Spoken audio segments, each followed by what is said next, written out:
ধরে নিয়ে যাচ্ছে, অন্যান্যরা আক্রান্ত হচ্ছে। শুধু ইসকনের সমর্থক নয়, বাংলাদেশে অন্যান্য অনেক সন্ন্যাসীদেরকেও ধরা হচ্ছে, বিভিন্ন রকম ভাবে অকারণে তাদেরকে জেরা করা হচ্ছে। আমাদের পরিচিত অনেক সন্ন্যাসী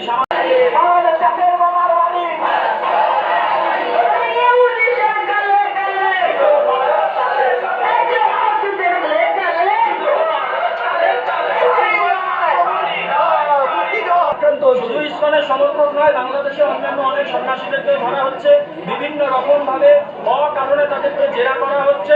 আমাদের পরিচিত অনেক সন্ন্যাসী সামান্য একটু প্রেস কনফারেন্স যদি হচ্ছে, রাস্তাঘাটে লাল কাপড় পরে ঘুরে বেড়াচ্ছে, তাদেরকেও ধরে নিয়ে যাচ্ছে। গতকালকে আমার পরিচিত এক সন্ন্যাসী, তাকে এরকম বুট জুতো দিয়ে বুকে আঘাত করা হয়েছে। কেন সংখ্যালঘুদের ওপরে এই আক্রমণ বাংলাদেশে?